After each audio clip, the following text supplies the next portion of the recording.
सालेबैटपुरा भंडारा MSG डेरा सच्चा सौदा व मानवता भलाई केंद्र शाह सतनाम जी रूहानी धाम राजगढ़ सलाबतपुरा में पंजाब की सात संगत ने पवित्र एमएसजी सत्संग भंडारा धूमधाम से मनाया।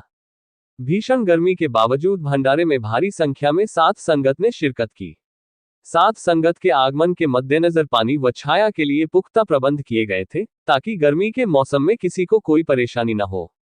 सालेबैटपुरा भंडारा पावन भंडारे की शुरुआत बेशक रविवार सुबह 11 बजे हुई, लेकिन सात संगत का शनिवार साय से ही आना अनवरत जारी रहा।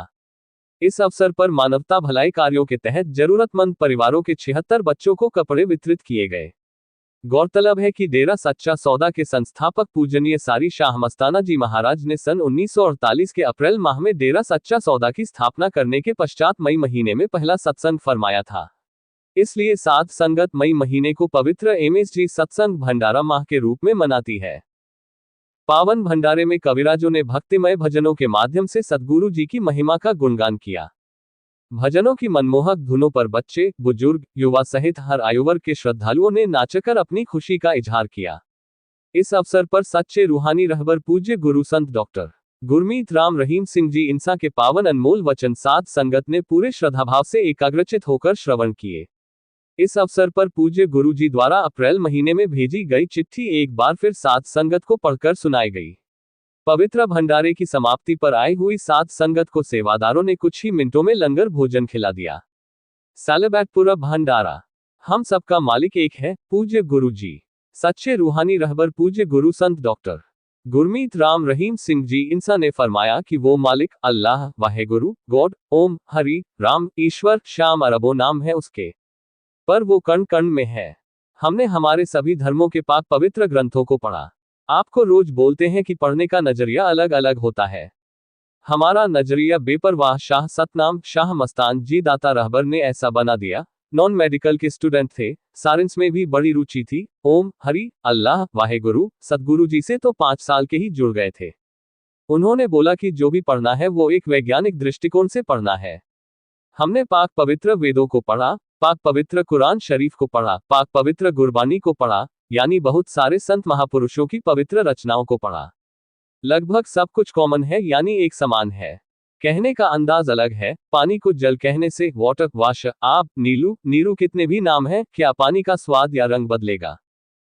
कभी नहीं बदलता। उसी तरह अलग अलग भाषाओं में उस शक्ति के अलग अलग नाम हैं। वो न कभी बदला था, बदला है और न कभी बदलेगा। वो एक था, एक है और एक ही रहेगा।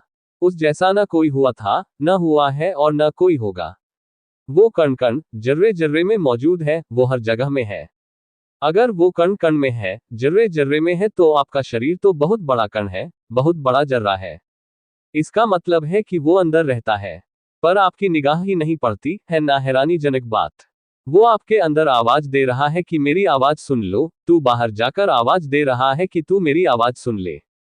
बड़ी अजीबोगरीब दशा हुई पड़ी है इंसान की। हम सर्वधर्म की बात कर रहे हैं। दिमाग विचारों में है वो, भगवान दिल में है वो, और शरीर रूपी मंदिर, मस्जिद, गिरजाघर, गुरुद्वारा में वो बैठा हुआ है। और एक शब्द, उसे अलग अलग आवाज कही गई है तो वो मालिक की आवाज। हिंदू धर्म में धुन, सिख धर्म में अनहद बानी या धुर की बानी, इस्लाम धर्म में बांगे इलाही, कलमा ए पाक, और ईसाई धर्म में गॉड्स वॉइस एंड लाइट या लाइट्सम एंड साउंड। भाषा बदलने से क्या फर्क पड़ता है?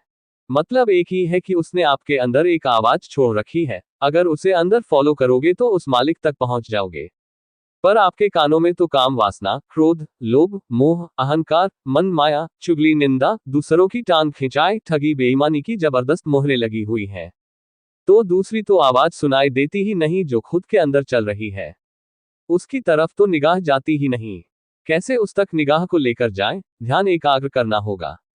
मेथड ऑफ मेडिटेशन, गुरु मंत्र, कलमा नाम शब्द, उसका अभ्यास करना होगा। आपजी ने आगे फरमाया कि अंदर वाले मालिक को अंदर से ही महसूस करो, वो जरूर मिलेगा। दुनियावी वस्तुओं की जगह मालिक को अपना बना लो तो बाकी चीजें अपने आप ही आपकी बन जाएंगी।